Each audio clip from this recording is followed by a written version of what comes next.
I was on my living room floor, the metallic taste of blood filling my mouth, staring up at my daughter Brittany's face twisted with a rage I had never seen before. Her fist had just connected with my jaw, and the shock of it paralyzed me for a moment. Before I could even process what had happened, she grabbed a fistful of my gray hair and started dragging me across the hardwood floor toward the front door. My scalp burned like fire, and my knees scraped against the wood.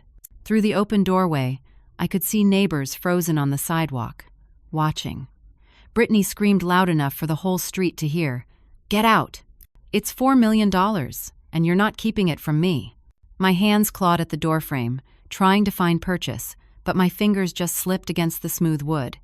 Brittany was stronger than I remembered, or maybe grief had made me weaker. She yanked harder, and I felt strands of hair tearing from my scalp. The pain was blinding. "Stop!" I tried to scream, but it came out as a whimper. My hip, which had always been a little troublesome, sent shooting pains up my side as she dragged me over the threshold onto the porch. I could see them all now. Mr. Harold Thompson from next door stood at the edge of his lawn, his newspaper still in his hand. The young couple from across the street, Jennifer and Craig, had stopped getting into their car. Mrs. Paula Garcia stood on the sidewalk with her grocery bags at her feet, one hand covering her mouth. They all just stood there, frozen like statues. "Call someone!" I wanted to shout at them, but Brittany's hand in my hair jerked my head back, and all that came out was a gasp. "You selfish witch!" Brittany screamed. Her voice was shrill, almost unrecognizable. "You poisoned him against me. You made him change the will. It's my money." My mind was spinning. How had we gotten here? Just 2 weeks ago, everything had been different. 2 weeks ago, my husband Douglas was alive. We had just celebrated 42 years of marriage in January, and he had been planning to finally retire from his accounting firm. He was 69 years old and looking forward to traveling, to spending more time with the grandchildren we didn't have yet but always hoped for. Then came the heart attack. Sudden. Massive. He collapsed in the driveway while taking out the trash. The doctors said he was probably dead before he hit the pavement. At 67 years old, I became a widow in the time it took for an ambulance to arrive. The funeral was 5 days ago. I remembered standing at the graveside, Brittany on one side of me and my son Marcus on the other. Brittany had held my hand and cried. She told me she would take care of me, that I wouldn't have to face this alone. I had believed her. Yesterday, we went to the lawyer's office. Samuel Price, the attorney who had handled Douglas's estate planning, read the will. Douglas had left me $4 million from his life insurance policy and retirement accounts, plus the house and all our joint assets. He left Brittany $50,000 and some of his personal items, including his watch collection that she had always admired. He left Marcus the same. Brittany had exploded right there in the lawyer's office. She screamed that it wasn't fair, that she deserved half of everything, that I must have manipulated Douglas. Samuel had tried to calm her down, explaining that this was Douglas's decision alone, made months ago. But Brittany wouldn't listen. She stormed out, and I had to drive home alone, shaking. Now I was on my front lawn, grass staining my white blouse, my daughter standing over me like an executioner. "Get up," she screamed, and kicked me in the ribs. The air rushed out of my lungs. I tried to curl into a ball, to protect myself, but everything hurt too much to move properly. "Stop it!" someone shouted. It was Mr. Thompson, but he didn't move from his lawn. None of them moved. Brittany ran back into the house and came out with my purse. She dumped it on the lawn, and the contents scattered everywhere. My wallet, my keys, loose change, receipts, lipstick. She was looking for something. "Where is it?" she demanded. "Where's your phone?" I realized what she was doing. She wanted to keep me from calling for help. But my phone was on my nightstand in the bedroom where I had left it charging. "I don't have it," I managed to say, my voice hoarse. Brittany's face was red, her eyes wild. This wasn't my daughter. Or maybe it was, and I had just never seen this side of her before. Maybe Douglas had, and that's why he made the will the way he did. I saw Mr. Thompson pull something from his pocket. His cell phone. He looked at it, then at Brittany, then at me lying on the ground. Brittany saw him too. "Mind your own business, Harold. This is between me and my mother." But Mr. Thompson raised the phone to his ear. I could see his lips moving. He was calling for help. Brittany saw it too, and for a moment, something like fear crossed her face. Then it hardened into rage again. "Fine," she said, her voice cold. "Let them come. Everyone will see that you're not fit to have that money. Everyone will see what you've become." I didn't understand what she meant. But I would soon enough. The sirens seemed to take forever, but later Mr. Thompson told me it was only 8 minutes. 8 minutes of lying on my lawn while my daughter stood over me, her face cycling between fury and something that looked almost like calculation. 2 patrol cars pulled up, and 4 officers got out. 2 of them I recognized from neighborhood watch meetings. Officer Dennis Shaw, a man in his mid-30s with kind eyes, and Officer Andrea Martin, who was maybe in her early 40s with her dark hair pulled back in a tight bun. The moment the officers stepped onto my property, Brittany's entire demeanor changed. It was like watching someone flip a switch. The rage melted away, replaced by tears. Her face crumpled, and she let out a sob that sounded so genuine it made even me doubt what had just happened. "Oh, thank God you're here," Brittany cried, running toward Officer Martin. "My mother, she's having some kind of breakdown. I don't know what to do." I tried to sit up, my body screaming in protest. My mouth was bleeding where I had bitten my tongue when she hit me. My knees were scraped raw. There were clumps of my gray hair on the ground where she had torn them out. "Ma'am, please stay still," Officer Shaw said, kneeling beside me. "Are you hurt?" "She attacked me," I said, the words coming out thick because my jaw was already swelling. "My daughter attacked me and dragged me out of my house."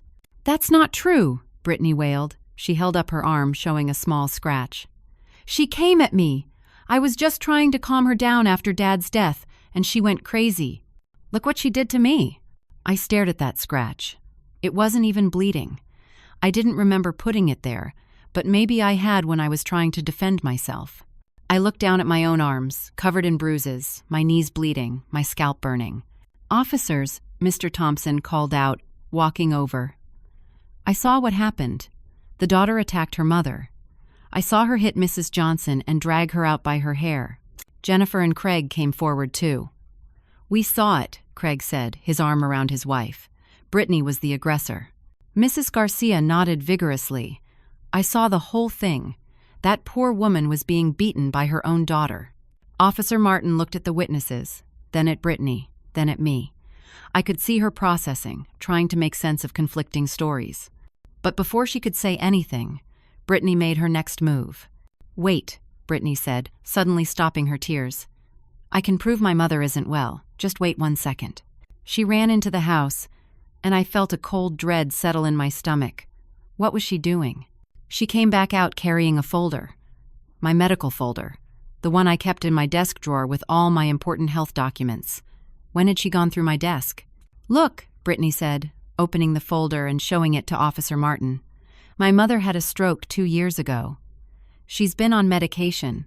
I think it's affecting her mind. She's been acting strange since my father died." Officer Martin took the folder, flipping through it. I saw her expression change, become more concerned. "Ma'am," she said to me gently, "did you have a stroke?" "Yes, but I recovered completely," I said. "My doctor cleared me. This has nothing to do with that." "She's on all these medications," Brittany continued, pulling out my prescription bottles from her pocket. "When had she taken those? Blood pressure medication? Blood thinners? I think they're making her confused." "Those are standard medications for someone with my medical history," I protested. "They're not psychiatric drugs. Call my doctor, Dr. Patricia Sullivan. She'll tell you I'm fine." "There's more," Brittany said, and now she pulled out papers. I recognized them, the documents from the notary, the ones she had tried to get me to sign yesterday. My father just died and left my mother a lot of money. $4 million. She's not capable of managing that much money in her state. These papers would put the money in a trust for her protection, but she refused to sign them. She's being paranoid, thinking everyone is trying to steal from her. Officer Shaw looked at the papers. "These appear to be legal documents." "They would give Brittany control of my money," I said, my voice rising. "Douglas left that money to me. It's mine. She has no right to it." "See?" Brittany said, her voice dripping with false concern. "She's being paranoid. She thinks I'm trying to steal from her. I'm just trying to help her." Officer Martin separated us, taking me to one side of the lawn while Officer Shaw stayed with Brittany. Another officer I didn't know was talking to the witnesses. "Mrs. Johnson," Officer Martin said quietly, "I can see you're injured. Do you want to press charges against your daughter?" "Yes," I said immediately. "She assaulted me in my own home." "I understand. But I need you to understand something. Given what your daughter has told us about your medical history, and given the large sum of money involved, this could get complicated. Are you sure you don't want to try to resolve this as a family matter?" I looked at her in disbelief. "She beat me and dragged me out of my house by my hair. What kind of family matter is that?" "I'm not saying what she did was right," Officer Martin said carefully. "I'm just saying that with your medical history, and with her claiming you attacked her first, this becomes a he said, she said situation. It might be better to get a restraining order and handle the financial issues through the courts." Before I could respond, I heard Brittany's voice rise again. She was on her phone now. "Yes, I need to report a vulnerable adult," she was saying. "My mother, she's 67 years old, she had a stroke, and I think she's being financially exploited.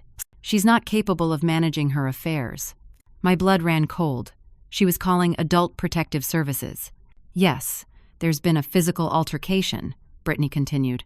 "I'm worried about her safety and her mental state. Can someone come out today?" Then she hung up and made another call. "Dr. Sullivan's office? This is Brittany Johnson calling about my mother, Keisha Johnson. I need to speak to someone about an emergency.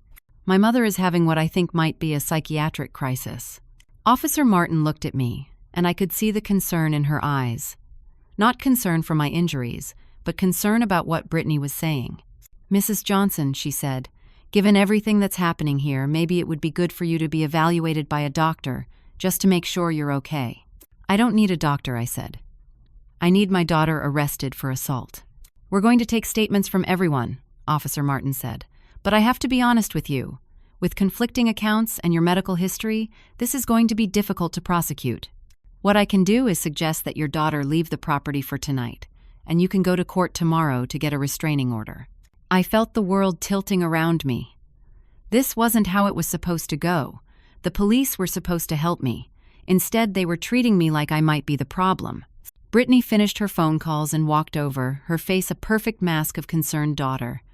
"Officers, I'll leave for tonight. I don't want to upset my mother anymore. But I want it on record that I'm worried about her. I've made calls to Adult Protective Services and her doctor. I hope someone will check on her." She looked at me, and for just a second, when the officers weren't looking directly at her, she smiled. It was a cold, triumphant smile.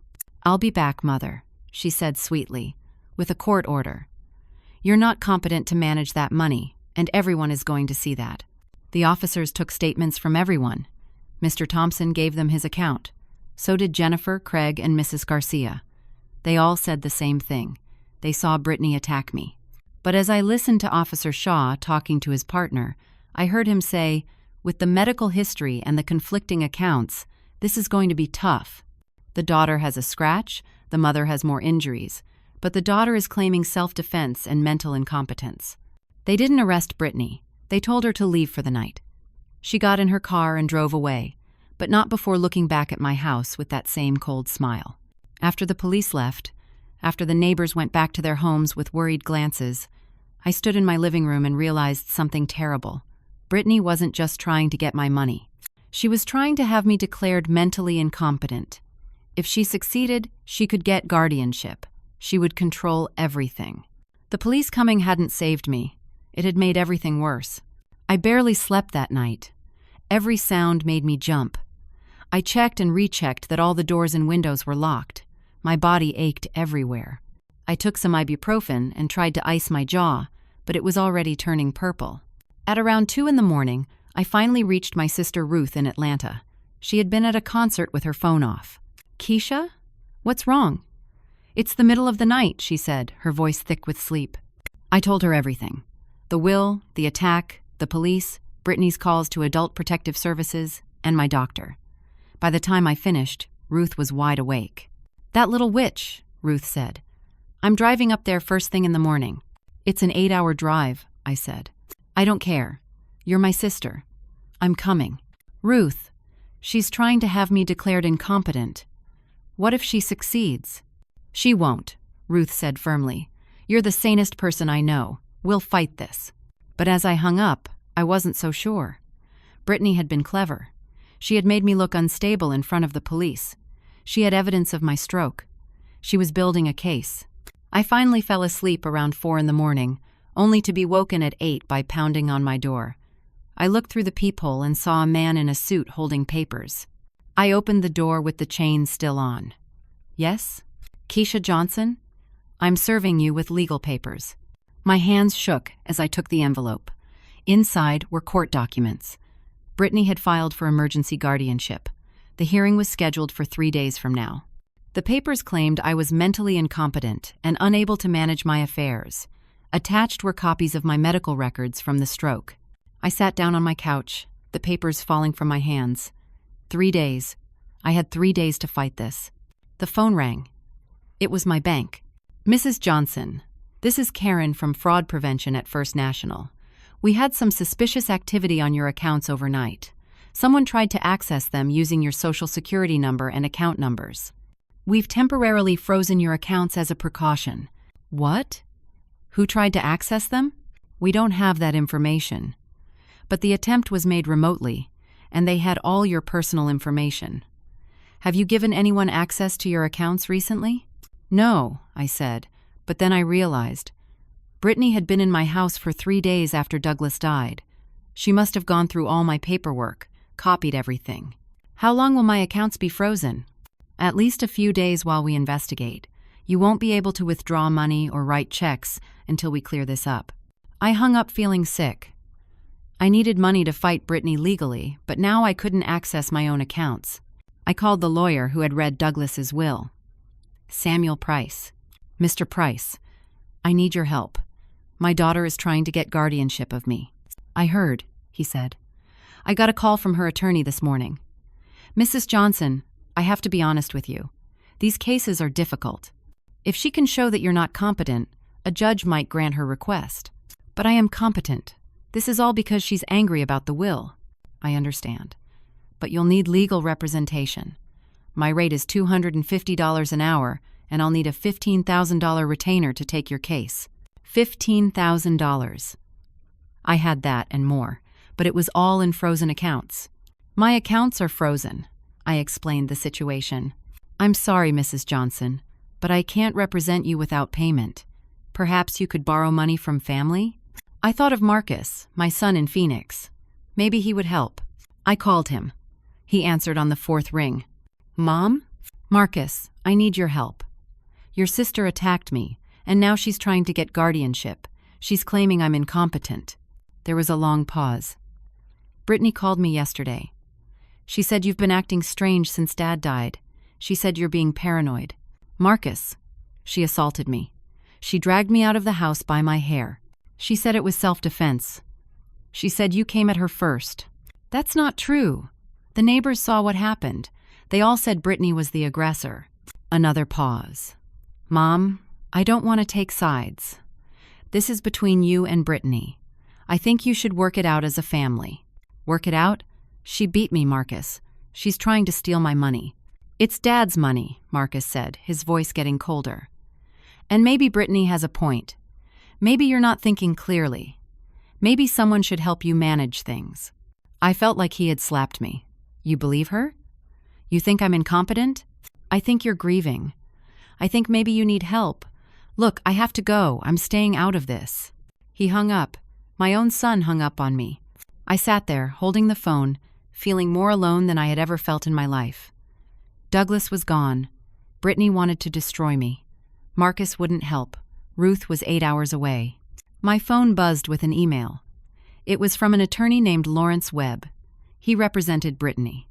The email was cold and professional, outlining their case for guardianship. But the last paragraph made my blood freeze.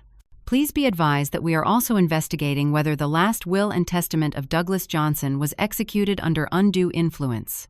If evidence supports this claim, we will be filing a motion to contest the will. Should the will be set aside, the estate would be divided according to state intestacy laws, which would result in equal distribution between surviving children. They were going to try to invalidate Douglas's will entirely. If they succeeded, Brittany and Marcus would split everything 50-50. Or worse, if Brittany got guardianship of me, she would control my half too. I tried to think clearly. I needed a lawyer. I needed money for a lawyer. I needed to prove I was competent. I needed to stop Brittany. But every time I tried to solve one problem, another one appeared. The accounts were frozen, so I couldn't hire a lawyer. If I couldn't hire a lawyer, how would I fight the guardianship? If the guardianship went through, Brittany would control everything. Around noon, my doorbell rang. It was a woman in her 50s, carrying a briefcase. "Mrs. Johnson? I'm Diana Foster from Adult Protective Services. May I come in?" I had no choice. I let her in. Miss Foster walked through my house slowly, taking notes. She looked in my refrigerator, my bathroom, my bedroom. She asked me questions. Could I cook my own meals? Could I manage my medications? Could I pay my bills? Yes to all of that, I said. I've been managing this house and my life for decades. I understand you had an altercation with your daughter yesterday. She attacked me, I said firmly. The police were called. There were witnesses. Your daughter says you attacked her first. She says you've been acting strangely since your husband passed away. That's not true. Miss Foster made notes. Mrs. Johnson, your daughter mentioned that your late husband left you a substantial sum of money and that you're refusing to share it with your children. Can you tell me about that? It's not about refusing to share, it's his will. He left me $4 million and left each of our children $50,000.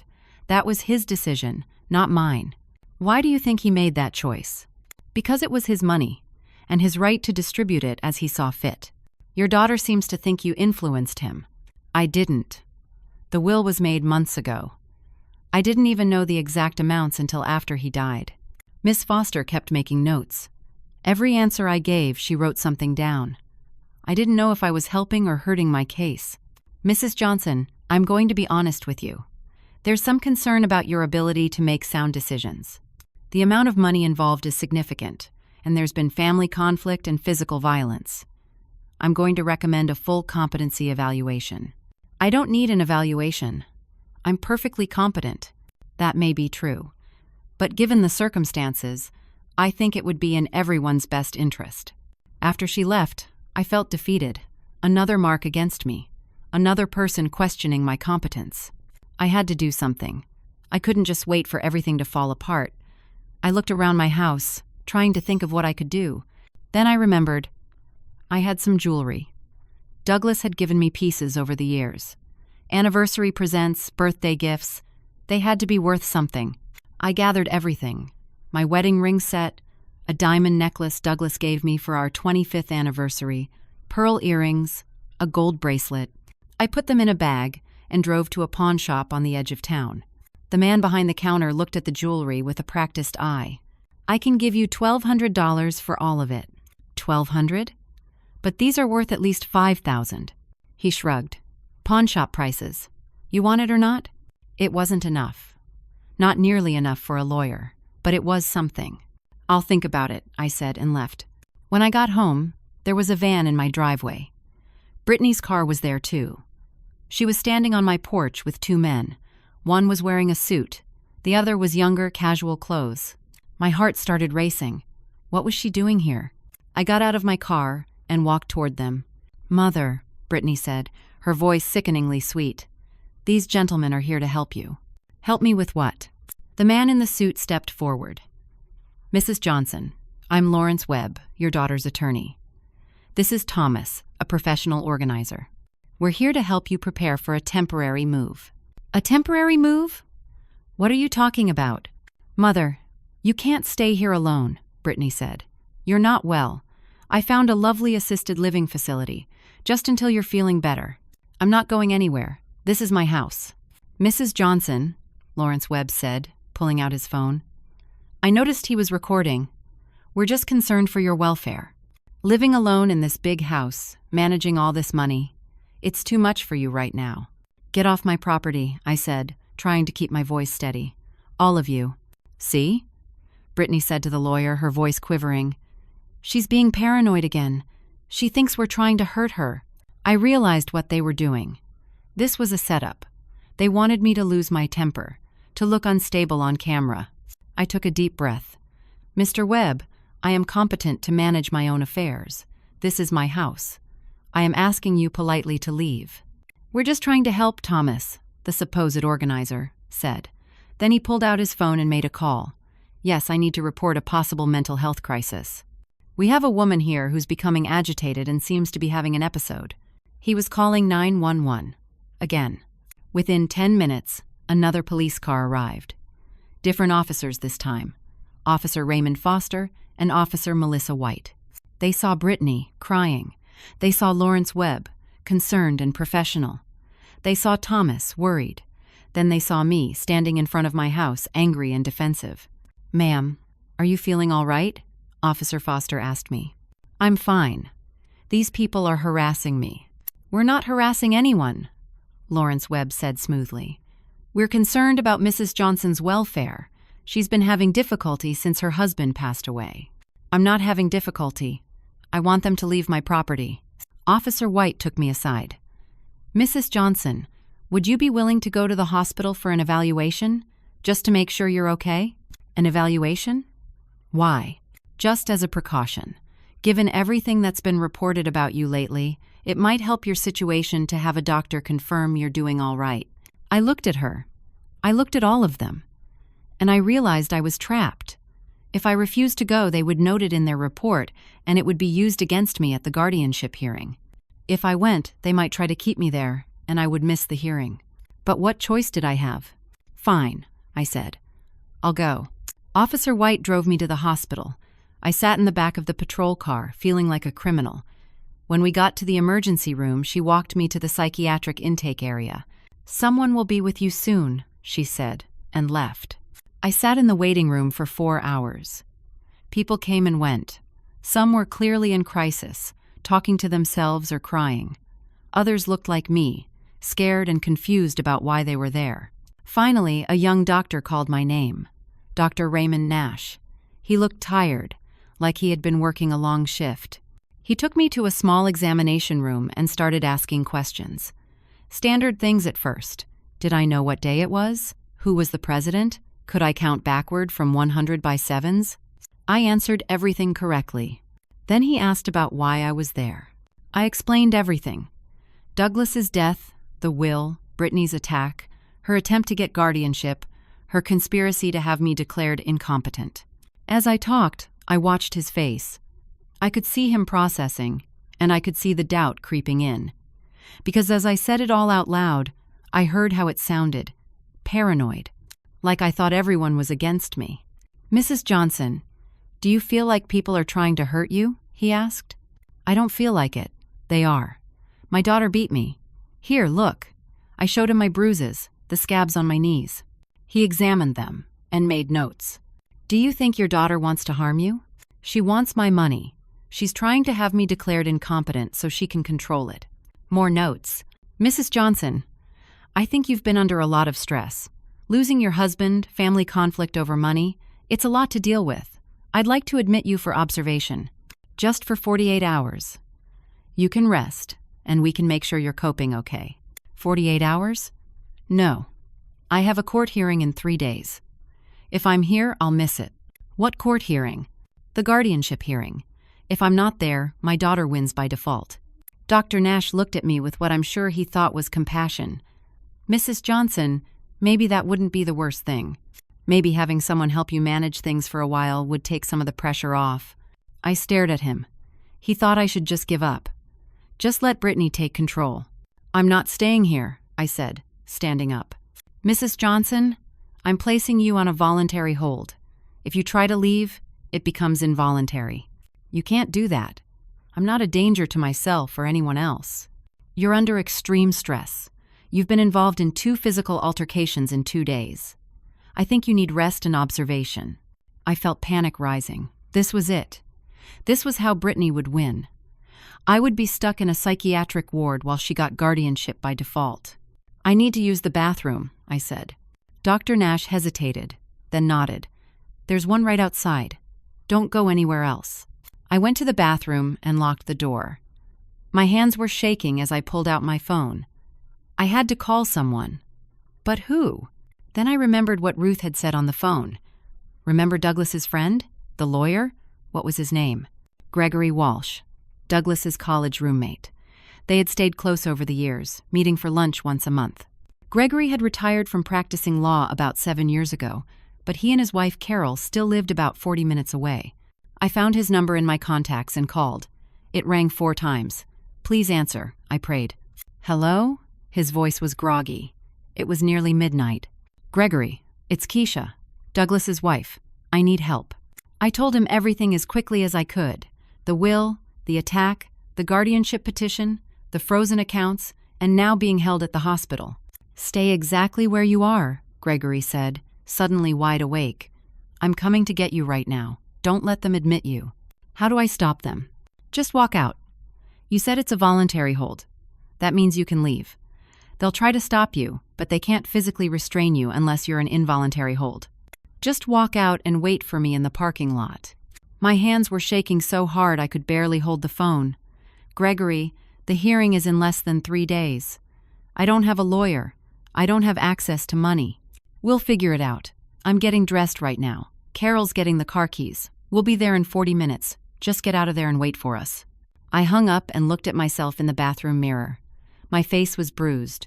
My eyes were hollow. I looked like someone who was falling apart. But I wasn't. I was fighting back. I walked out of the bathroom and headed straight for the exit. A nurse called after me. "Mrs. Johnson, where are you going?" "I'm leaving." "You can't leave. Dr. Nash wants to admit you."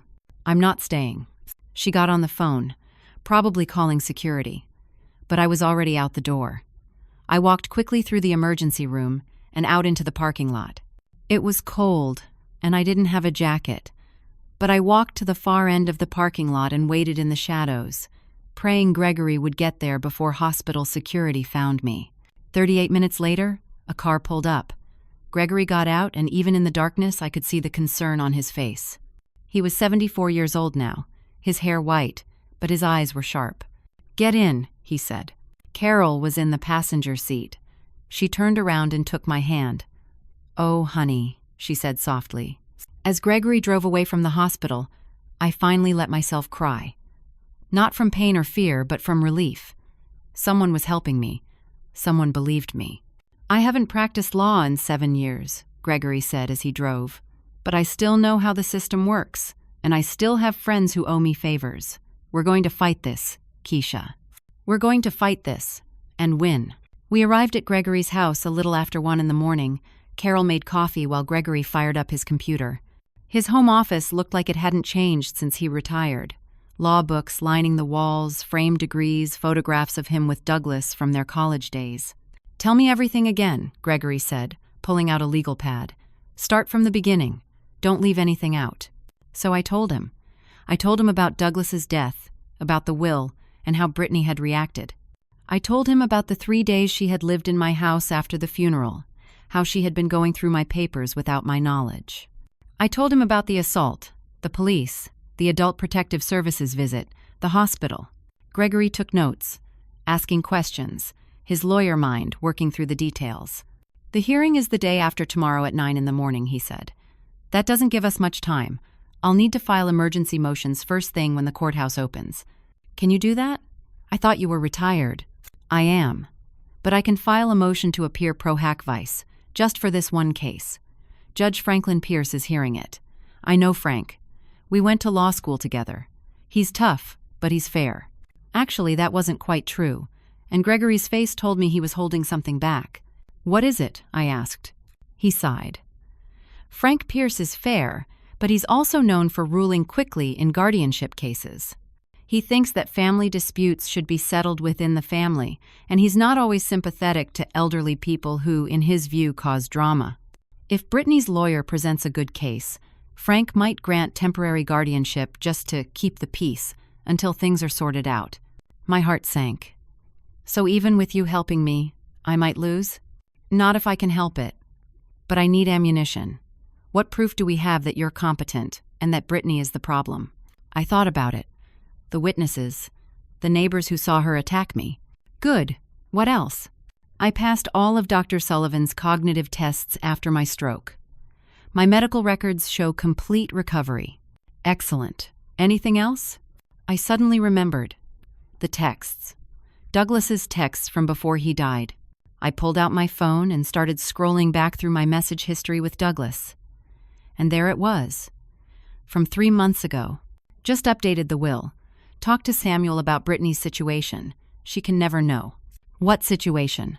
Gregory asked. I don't know. Douglas never told me. I kept scrolling. There were more texts to other people. I found one to Douglas's friend Martin from work. Found out Brittany stole from her company. They didn't prosecute because I paid them back $80,000, but I can't trust her with more money. Changed the will today. I stared at the screen. I didn't know about this. Douglas never told me. Gregory read the text over my shoulder. This is it. This is why Douglas limited her inheritance. He knew she had a problem with money. This proves you didn't influence the will. Can you forward these to me? I sent him the screenshots. This changes everything, Gregory said. Brittany's entire case is based on you manipulating Douglas. But these texts show he made an independent decision based on Brittany's own actions. Carol brought more coffee. You should try to rest, she said to me. You look exhausted. I can't rest. The hearing is tomorrow. Day after tomorrow, Gregory corrected. And we have work to do. But Carol's right. You should lie down for a few hours. I'm going to work on the motions. They set me up in their guest room. I lay down on the bed, but my mind wouldn't stop racing. Every time I closed my eyes, I saw Brittany's face twisted with rage, felt her hand in my hair, heard her screaming about the money. Around 4 a.m, I gave up on sleep and went back to Gregory's office. He was still there, typing furiously. Can't sleep either, he asked. Too much to think about. He nodded. I've been working on 3 motions. First, an emergency motion to continue the guardianship hearing. I'm arguing that Brittany filed it precipitously and that you need adequate time to prepare a defense. Will the judge grant that? Maybe. Depends on how strong Brittany's evidence looks. Second motion is to unfreeze your bank accounts. The freeze is based on fraud prevention, but I'm going to argue that Brittany is the one who attempted to access your accounts illegally and that you need access to your funds to defend yourself. And the third? Temporary restraining order against Brittany. She's assaulted you once. We need to make sure she can't do it again. Plus, it sends a message to the judge that you're the victim here, not her. The sun came up. Carol made breakfast, but I could barely eat. My stomach was in knots. At 8:30, Gregory and I drove to the courthouse.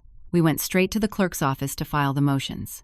The clerk, a woman named Patricia, who apparently knew Gregory from the old days, processed everything quickly. Judge Pierce's calendar is full today, but these are emergency motions, so he'll have to look at them before the hearing tomorrow, Patricia said. We left the courthouse and went to a coffee shop to wait. Gregory made phone calls, lining up character witnesses. He called Mr. Thompson, who agreed to testify.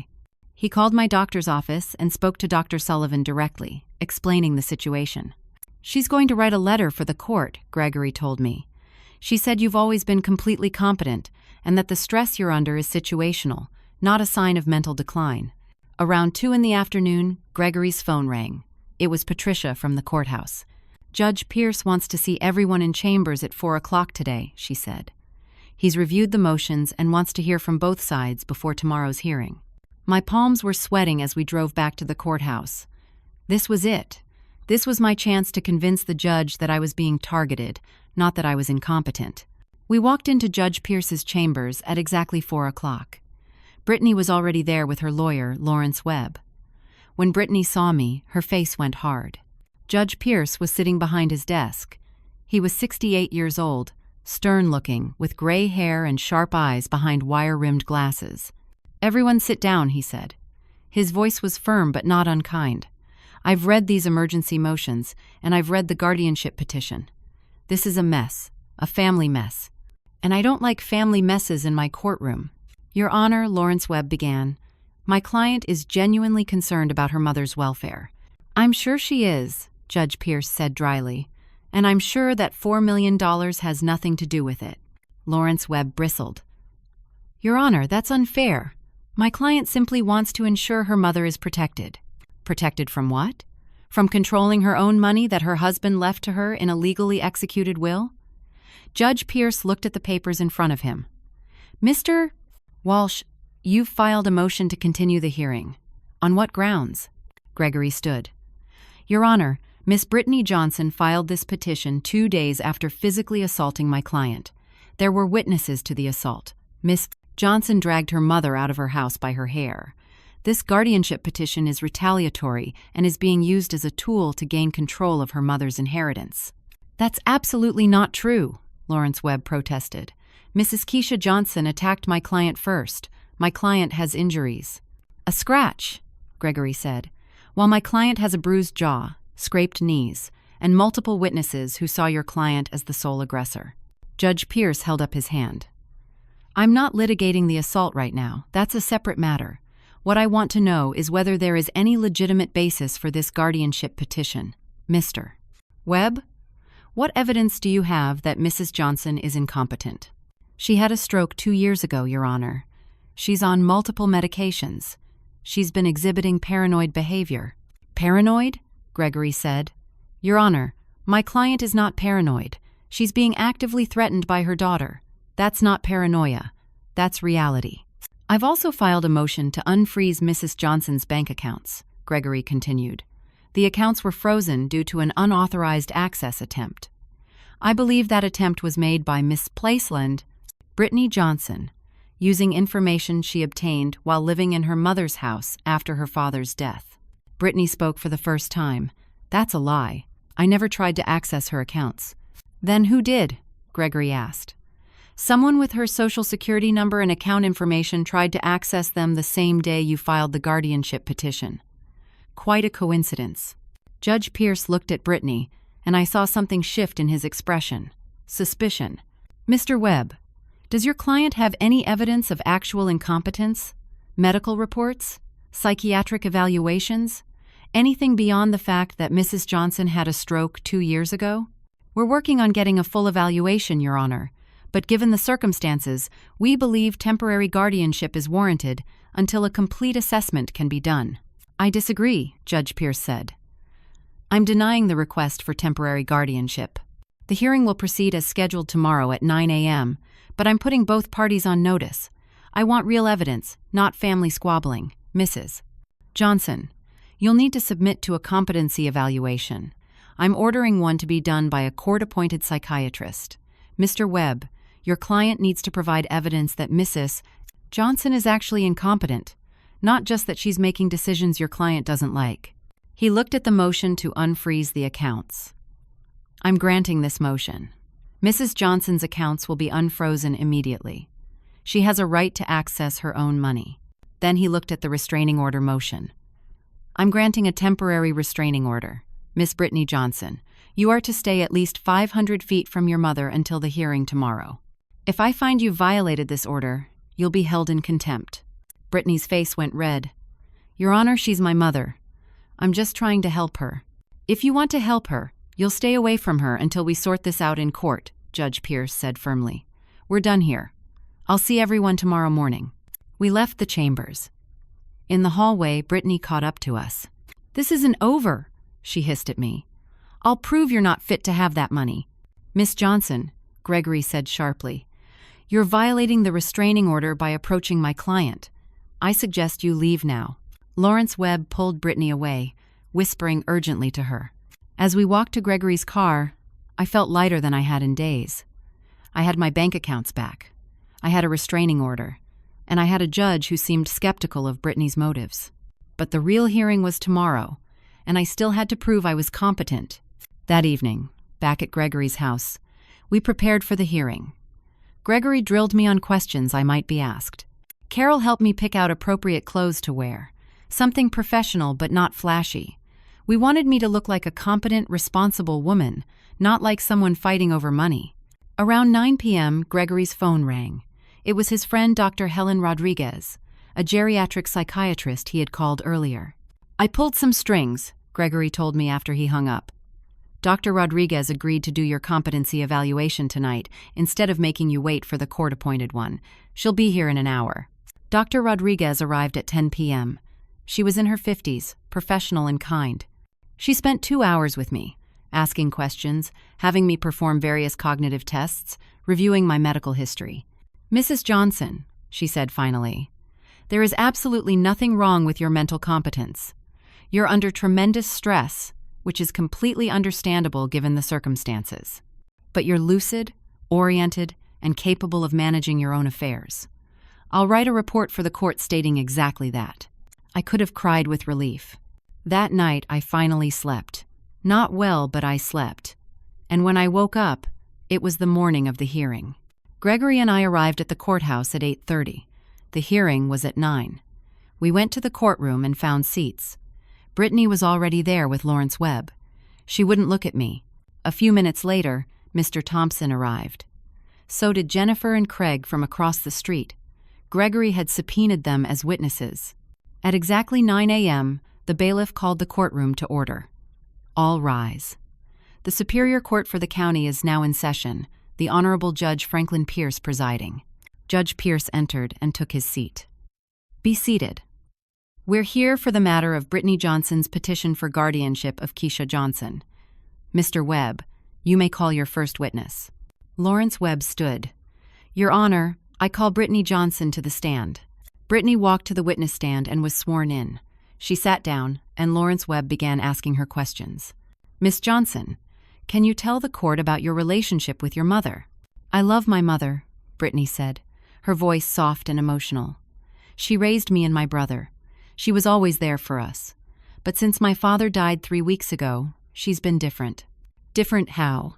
"She's been forgetful, confused. She gets angry for no reason. I'm worried about her." "Can you describe what happened 3 days ago that led to police being called?" "I went to visit her at her house. I was trying to help her go through some paperwork related to my father's estate. She suddenly became agitated. She accused me of trying to steal from her. She came at me and scratched my arm." Brittany held up her arm, showing the scratch. "I was just trying to defend myself. I'm smaller than she is. I was scared. I felt my blood boiling. That was not what happened at all. Miss Johnson, why are you seeking guardianship of your mother?" "Because I'm afraid she's going to be taken advantage of. My father left her a lot of money. $4 million. That's a huge responsibility. With her medical history and her current mental state, I don't think she can handle it. I just want to make sure she's protected." "Thank you. No further questions." Gregory stood for cross-examination. "Miss Johnson, you said your mother came at you and scratched your arm. Is that your testimony?" "Yes. And yet your mother has a bruised jaw, scraped knees, torn out hair, and multiple contusions. Can you explain how she received those injuries if she was the aggressor?" "We both fell during the struggle. I was just defending myself." "I see. Miss Johnson, were you aware that there were witnesses to this incident?" "The neighbors saw us, yes." "And are you aware that all of those witnesses say you were the aggressor? That you hit your mother and dragged her out of the house by her hair?" Brittany's face flushed. "They didn't see the beginning. They didn't see her come at me first." "So all 4 witnesses are lying?"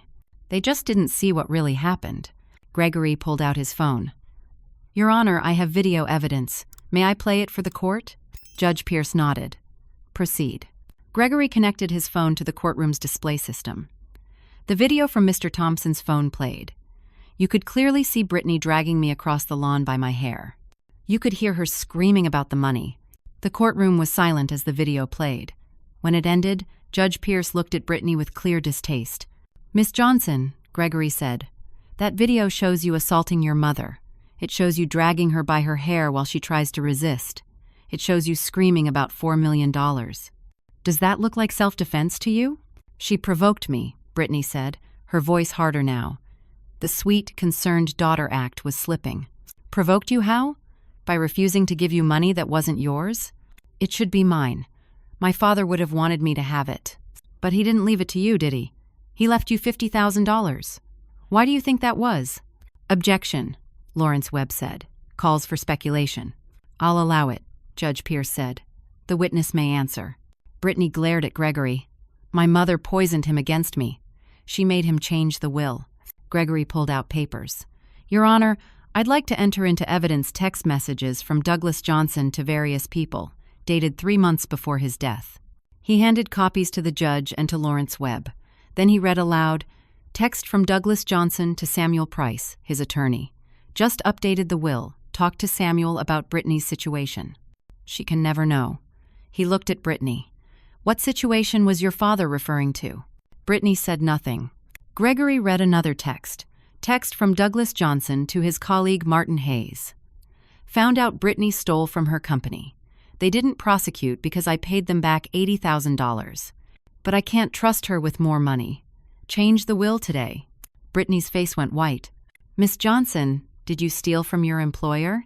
"That was a misunderstanding. It was resolved." "A misunderstanding that cost your father $80,000? And you think your mother influenced your father's will?" "It seems to me your father had very good reasons for his decisions that had nothing to do with your mother." "That's not fair," Brittany said. But her voice was weak now. "No further questions," Gregory said. Lawrence Webb tried to salvage things. He called a doctor who had never examined me, but testified generally about stroke recovery and cognitive decline. Gregory tore him apart on cross-examination, pointing out that he had no specific knowledge of my case. Then came the surprise. "I call Marcus Johnson to the stand," Lawrence Webb said. My son walked to the front of the courtroom. I hadn't known he was there. He must have been sitting in the back. Marcus was sworn in and sat down.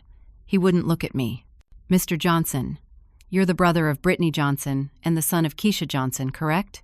"Yes." "Can you tell the court about your concerns regarding your mother?" Marcus shifted uncomfortably. "I spoke to my sister a few days ago. She told me Mom was acting strange. Not like herself. I'm worried about her." "When was the last time you saw your mother in person?" "About 8 months ago. I live in Phoenix." "But you speak to her regularly?" "We talk maybe once a month." "And in those conversations, have you noticed any decline in her mental faculties?" Marcus hesitated. "She seemed sad after Dad died. But that's normal, right? But your sister has expressed concerns?" "Yes," Brittany said. Mom was getting confused and paranoid. "And you support your sister's petition for guardianship?" Another hesitation. "I want what's best for Mom." "That's not an answer to my question. Do you support the guardianship petition?" I guess so, if Mom needs help." Gregory stood for cross-examination. "Mr. Johnson, you said you last saw your mother 8 months ago, is that correct?" "Yes." "And you speak to her about once a month?" "Yes." "So your testimony today is based almost entirely on what your sister told you?" "Well, yes. Brittany lives closer. She's been spending time with Mom." "Did your sister show you any evidence of your mother's supposed incompetence?" "She told me about the stroke and the medications." "Did she show you the video of her assaulting your mother?" Marcus looked uncomfortable. "No." Gregory pulled up the video again. "Have you seen this?" Marcus watched it, his face going pale. "No. I didn't know." "That's your sister dragging your mother by her hair. That's your sister screaming about money.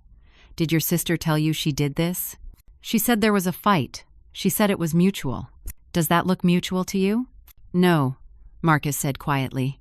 "Did you call your mother after your sister told you about these concerns?" I called her. But she seemed upset.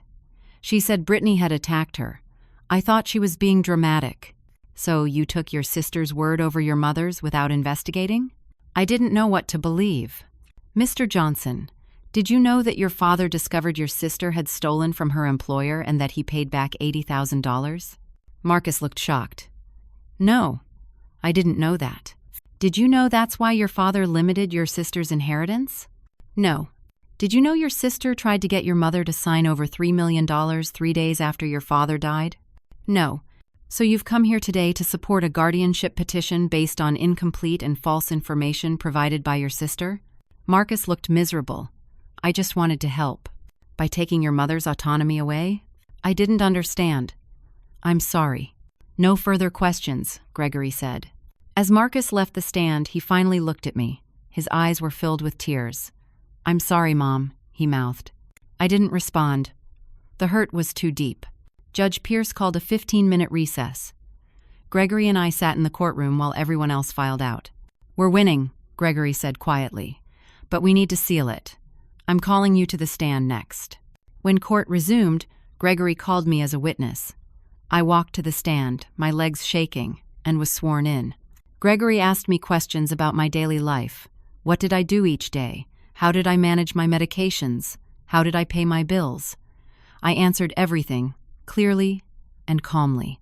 Then he asked about the assault. I described what happened, trying to keep my voice steady. I explained how Brittany had been pressuring me to sign documents, how she had become violent when I refused, how she had dragged me out of my own house. Mrs. Johnson, do you believe you're capable of managing your own affairs? Yes, I do. Do you believe you need a guardian? No, I don't. Lawrence Webb cross-examined me, trying to trip me up, trying to make me seem confused. But I had the truth on my side, and I stuck to it. Then Gregory called his final witness, Dr. Helen Rodriguez. Dr. Rodriguez testified that she had evaluated me the night before. She explained her qualifications as a geriatric psychiatrist. Then she gave her opinion. Mrs. Keisha Johnson is completely competent to manage her own affairs. She has no cognitive impairment. She has no psychiatric disorder. She is under stress due to the circumstances she's facing, but that stress is situational and rational given what she's been through. There is absolutely no basis for guardianship. When Dr. Rodriguez finished, Judge Pierce called another recess. This time, he took 30 minutes. When he returned, his face was stern. Everyone stood as he entered. "Be seated," he said. "I've heard all the evidence in this case, and I'm ready to rule." My heart was pounding so hard I thought everyone could hear it. "The petition for guardianship is denied," Judge Pierce said. I felt tears spring to my eyes. "Mrs. Keisha Johnson is clearly competent to manage her own affairs," the judge continued. "What I see here is not a case of an incompetent elderly person needing protection. What I see is an adult child attempting to financially exploit her mother through intimidation and legal manipulation." Brittany stood up. "Your Honor, that's not—" "Sit down, Miss Johnson," Judge Pierce said sharply. "I'm not finished. Furthermore, I am making the temporary restraining order permanent. Miss Lezen—" "Brittany Johnson, you are ordered to stay at least 500 feet from your mother at all times. You are not to contact her directly or indirectly. You are not to attempt to access her financial accounts or property. If you violate this order, you will be held in contempt of court." "Your Honor, please," Lawrence Webb said. "My client was just trying to help her mother." "By assaulting her? By trying to steal her money? I don't think so." "Now, Mrs. Johnson," he turned to me, "do you wish to press criminal charges against your daughter for the assault?" I looked at Brittany. For just a moment, I saw a flash of the little girl she used to be, the child I had rocked to sleep, the teenager I had helped through heartbreaks, the young woman I had been proud of. But I also saw the person who had beaten me, who had tried to destroy me, who would have taken everything from me if I hadn't fought back. "Yes, Your Honor," I said quietly. "I do." Judge Pierce nodded to the bailiff. "Place Miss Johnson under arrest for assault and battery." The bailiff walked toward Brittany. Lawrence Webb tried to intervene. "Your Honor, we can arrange for her to surrender herself to the police department." "No," Judge Pierce said. "She's going into custody now." The bailiff pulled out handcuffs. Brittany's eyes went wide with shock. "You can't do this," she screamed as the cuffs clicked around her wrists. "It's my money. My father loved me." "You vindictive witch." She turned to me, her face twisted with hate. "I'll make your life hell. You'll regret this." "Miss Johnson, you need to calm down," the bailiff said. "Marcus!" Brittany screamed at her brother. "Help me! Tell them they're wrong about me." But Marcus just stood there, tears running down his face, looking at the floor. Brittany was led out of the courtroom, still screaming. The doors closed behind her, cutting off her voice. The courtroom was silent. Judge Pierce cleared his throat. "This court is adjourned." Everyone stood as he left. Then it was just Gregory, me, and a few other people left in the courtroom. Marcus approached me slowly. His face was pale. "Mom," he said, his voice breaking. "I'm so sorry. I didn't know. Brittany lied to me. She told me you were sick, that you needed help. I should have called you. I should have come to see for myself. Can you ever forgive me?" I looked at my son. Part of me wanted to wrap my arms around him and tell him it was okay, but another part of me, the part that was still hurt and angry, couldn't do it. "You chose your sister over your mother without even checking if what she said was true?" I said quietly. "You were willing to let her take away my freedom, my autonomy, everything your father worked for and left to me. You didn't even call me yourself to find out what was really happening." "I know," Marcus said, tears streaming down his face. "I was wrong. I was so wrong. Please, Mom." "I can forgive you, Marcus," I said. "But trust, that will take time. A long time." He nodded, crying harder. "I understand. I'll do whatever it takes. I'll wait as long as you need." He left, his shoulders shaking. Gregory put his hand on my shoulder. "You did it, Keisha. You stood up for yourself, and you won." "I won," I repeated. But it didn't feel like winning. It felt like surviving. Over the next few days, things moved quickly. Gregory helped me get my bank accounts fully functional again. I paid him for his representation, and I insisted on giving him an additional $20,000 as a gift of gratitude. He tried to refuse, but I wouldn't let him. "You saved my life," I told him. "You saved everything. $20,000 is nothing compared to what you did for me." Adult Protective Services called to close the case. Miss Foster apologized for any misunderstanding, though she sounded more annoyed than apologetic. I was polite but curt. She had been ready to believe the worst about me without really investigating. Dr. Sullivan, my regular doctor, also called. She sounded genuinely sorry. "Keisha, I should have trusted you. I've been your doctor for 15 years. I know you're a competent, intelligent woman. I let Brittany's emotional manipulation cloud my judgment. I'm so sorry." I accepted her apology more readily than Miss Foster's. Dr. Sullivan had always been good to me. She had just made a mistake. Brittany was charged with assault and battery, and attempted financial exploitation of an elderly person. Her lawyer tried to get a plea deal, but the prosecutor, seeing the video evidence and hearing about the guardianship scheme, refused to go easy on her. Eventually, Brittany pleaded guilty to avoid a trial. She got 2 years of probation, mandatory anger management classes, and 200 hours of community service. Part of her plea agreement was a permanent no-contact order. She could never approach me or contact me again. Lawrence Webb quietly dropped the motion to contest Douglas's will. There was no case. The text from Douglas made it clear he had his own reasons for writing the will the way he did. The will stood. The $4 million was mine. Brittany got her $50,000, nothing more. Ruth stayed with me for 2 weeks. We talked about everything. About Douglas, about Brittany, about how a daughter could do what she did to her mother. "Some people," Ruth said, "let money poison them. It turns them into someone you don't recognize." "I keep thinking about when she was little," I said. "She was such a sweet child. What happened to her?" "I don't know, honey. Maybe she was always capable of this, and we just never saw it. Or maybe losing Douglas triggered something in her. Either way, she made her choices. You had to protect yourself." Marcus called every few days. I kept the conversations short at first, but gradually I softened. He sent me letters, actual handwritten letters, apologizing and explaining how Brittany had manipulated him. He had believed he was helping me by supporting her guardianship petition. He hadn't realized he was helping her steal from me. "I was naive," he wrote in one letter. "I thought family meant we should all support each other. I didn't understand that sometimes family can be your biggest enemy." After about 2 months, I agreed to let him visit.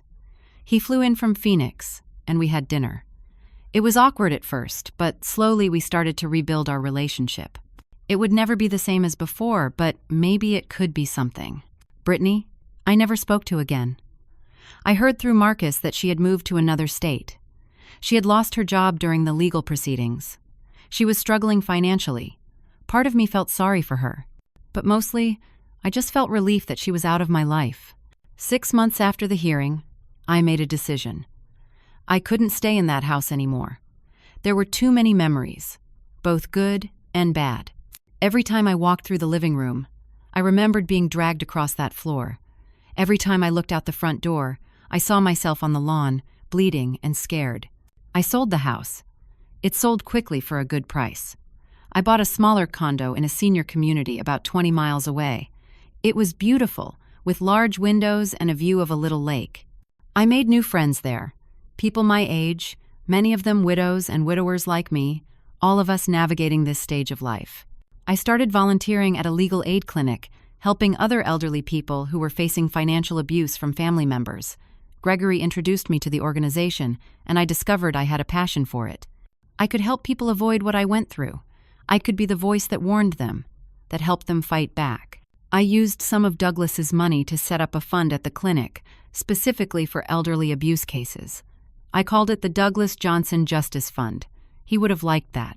I also donated money to a domestic violence shelter, because even though Brittany was my daughter, what she did to me was domestic violence. It took me a while to accept that term, but it was true. Marcus visited once a month. We went to lunch, we talked, we slowly mended our relationship. He brought his wife and kids for Thanksgiving. It was good to have family around, even if it was different than before. I thought about Douglas every day. I missed him terribly. But I also realized something. He had protected me, even after death. By making his will clear, by leaving those text messages that proved his reasoning, he had given me the tools to fight back against Brittany. He had known she might try something, and he had prepared for it. One evening, about a year after everything happened, I was sitting in my new condo, looking at old photos of Douglas. I found one from our wedding day. We were so young, so hopeful. We thought we had our whole lives ahead of us. In a way, we did. 42 years together. That was a blessing. I thought about what I had learned through all of this. I had learned that blood doesn't always mean loyalty. I had learned that sometimes the people who are supposed to love you most are the ones who can hurt you deepest. I had learned that you can't let others define your worth or your truth. But I had also learned that I was stronger than I thought. When everyone doubted me, when the system almost failed me, when I felt most alone, I had found the strength to keep fighting. I had found allies when I thought there were none. I had found my voice when I needed it most. I learned to trust my own judgment, even when others questioned it.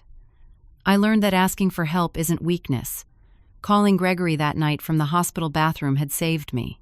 Being willing to accept help from Ruth, from Mr. Thompson, from all the people who believed in me, that had made the difference. I also learned something about justice. It doesn't always come easy. You have to fight for it. You have to stand up, speak up, refuse to be silenced or intimidated. The legal system can work, but only if you're willing to work with it, to use it, to fight through it. Now, sitting in my peaceful condo with the evening sun reflecting off the lake, I can look back on that terrible time with a sense of peace. Not because what happened was okay, but because I survived it.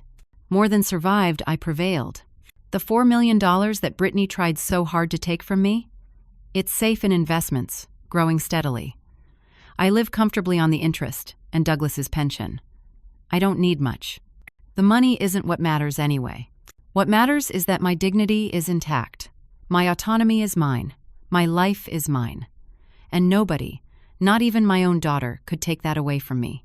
I won't lie and say I'm not scarred by what happened. I am. I have moments where I wake up from nightmares, reliving that day on the lawn. I have moments where I see a woman who looks like Brittany, and my heart starts racing. I have moments where I doubt people's motives, wondering if they're being nice to me because of who I am, or because of what I have. But those moments are getting fewer. Time does heal, if you let it. And I'm letting it. I look at myself in the mirror now, and I see someone different than I was a year ago. I see someone who has been through fire and came out stronger. I see a survivor. I see a fighter. Someone told me once that the hardest battles are the ones with people who are supposed to love you. They were right. When the enemy is supposed to be family, it cuts deeper. The betrayal hurts more. The loss is greater. But I won my battle. And if you're facing something similar, I want you to know you can win yours too. Stand up. Don't let anyone tell you you're too old, too confused, too weak to fight for what's yours. Don't let anyone gaslight you into thinking you're the problem when you're actually the victim. Speak up. Tell people what's happening. Call the police if you need to. Call a lawyer. Call a friend. Don't suffer in silence thinking no one will believe you. Someone will. You just have to find them. Get help. I couldn't have won without Gregory. I couldn't have survived without Ruth. I couldn't have proven what happened without Mr. Thompson's video. Don't try to do everything alone. There are people who will help you if you ask. Document everything. Take photos of injuries. Save text messages. Keep records. I didn't think those texts from Douglas would matter, but they made all the difference. Evidence is power. Know your rights. Learn about guardianship laws in your state. Understand what someone would have to prove to take away your autonomy. The more you know, the better you can fight. And most importantly, never give up. Even when it seems hopeless, even when everyone doubts you, even when the system seems stacked against you, keep fighting. Your dignity, your autonomy, your life, they're worth fighting for. I'm 67 years old now. I've been widowed. I've been assaulted by my own child. I've been dragged through the legal system. I've been doubted and questioned and almost defeated. But I'm still here. I'm still standing. I'm still in control of my own life. And that, more than any amount of money, is what victory looks like. The sun is setting now, painting the lake in shades of orange and gold. It's beautiful. Life is beautiful even after everything. I survived. I fought. I won. And so can you. I want to ask you something. Have you ever had to stand up to someone you loved, even when it meant losing that relationship?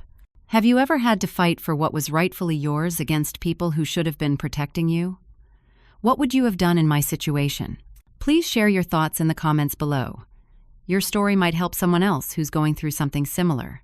And if this story touched you, if it resonated with you, please consider liking this video. It helps others find it who might need to hear this message. If you want to hear more stories about real people facing real challenges and coming out stronger, please subscribe to this channel. Every week, I share stories that matter, stories about survival and strength and never giving up. And please share this video with anyone who might need to hear it. Maybe you know someone who's being financially abused by family. Maybe you know someone who's being told they're not competent when they are. This story could be the encouragement they need to fight back. Thank you for listening to my story. Thank you for being here. Thank you for caring about what happened to me and to others like me. I wish you strength, courage, and peace in your own journey. Whatever battles you're fighting, I hope you win them. I hope you find your own Gregory Walsh, your own Mr. Fanny Thompson, your own Ruth. I hope you find people who believe in you when others don't. And I hope you remember, you're stronger than you think. You're braver than you know. And you deserve to live your life on your own terms, no matter what anyone else says. Take care of yourselves. Stand up for yourselves. And never let anyone tell you you're not worth fighting for. Because you are. You absolutely are.